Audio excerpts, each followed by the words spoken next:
Welcome back to my channel mga boss. Kung nandito ka para malaman kung paano yung pinaka-effective na paraan para maalis mo yung paninigarilyo, ituturo ko sa iyo, i-share ko sa iyo yung idea kung paano ko siya ginawa. Pero bago yan, sana mag-subscribe ka muna tapos mag-ano ka ng notification. Salamat. Ganito, 23 years akong nanigarilyo. So, bali, siguro mga nakaka 10 sticks ako sa isang araw o isang kaha o masigit pa. Lalo na kapag nakikipag-inuman ako or nagkakape ako. Especially sa umaga at sa hapon. So, sabi nila, kapag daw gusto mong mag-alis ng paninigarilyo, mag-candy ka. Or gawin mong gradually. Yung gradually, dahan-dahan. Kunyari, nakakasampung stick ka ngayon. Bukas, 9 na lang. Tapos isang araw, 8 na lang. Tapos 7, 6.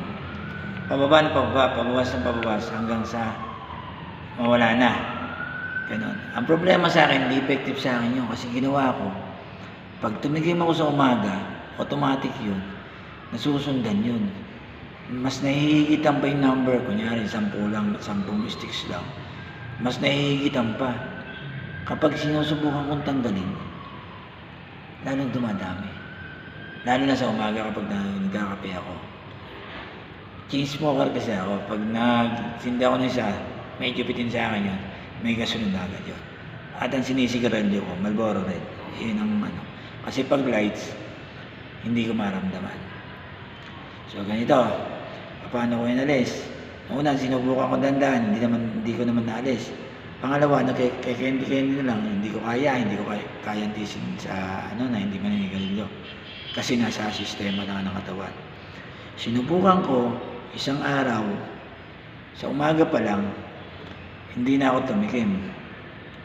So kung nagkakape ako sa umaga, hindi muna ako nagkape para hindi ako makapanigarilyo. Doon sa tinatambayan ko, hindi muna ako pumunta doon kasi smoking area yon. Kapag nakalanghap ako at nagkape ako doon, kalanghap ako ng sigarilyo, automatic yun. Maninigarilyo ako kasi nasa sistema ng katawan ko. So ginawa ko isang araw, isang umaga, sinubukan ko hindi ako manigarilyo. Hindi ko pinokus yung isip ko sa paninigarilyo sa umaga. At hindi rin ako nagkape ng umagang yun. Nung sinubukan ko ng umaga, hindi na nanigarilyo, umabot ng hapon, nung hapon na, hindi ko na kayang tiisin. Kailangan ko na talagang manigarilyo. Nahirapan ako talagang pigilan na hindi manigarilyo.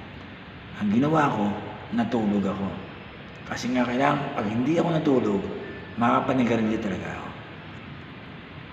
Kinabukasan, pagkagising ko, ganun pa rin. Gusto ko pa rin manigarilyo. Mas lalong tumitindi. Gusto ko magkape at hindi pa rin gusto ko magkape at gusto ko manigarilyo. So ginawa ko, kung anong ginawa ko nung umaga, na ibinaling ko sa ibang attention ko, pinanindigan ko yung maghapon, na medyo gabi na, mas matindi na talaga yung cravings, parang medyo nalalaway-laway ka na dahil gusto mo na nga manigarilyo. Mas matindi na yung cravings, same sistema, natulog uli ako, pinabukasan. Hanggang sumunod na araw, ganun, paulit-ulit yung proseso yung ginawa ko. Pinanindigan ko, nasa loob ng 1 linggo, hindi. Hanggang sa 2 weeks, hindi. Hanggang 3 weeks, hindi. Napanindigan ko.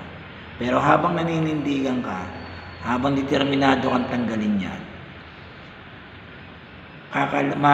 maramdam at nararamdaman mo sa katawan mo na hanap-hanapin yan.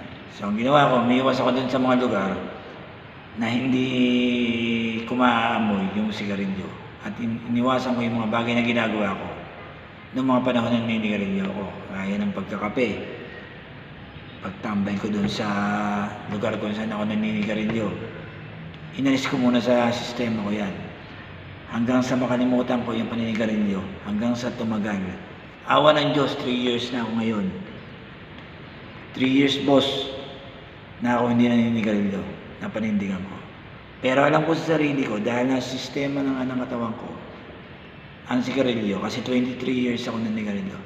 Once na tumigil mo ako isang stick, O kahit hindi isang stick, kahit kaparasong ano, automatic yan babalik sa akin yan. So hanggat maaari, hindi ako tumitikin at pinipigilan ko. Kung nagawa ko to, kayang-kaya mo rin gawin yan. Maniwala ka lang, kayang-kaya mo na may tigil yung paninigarilyo.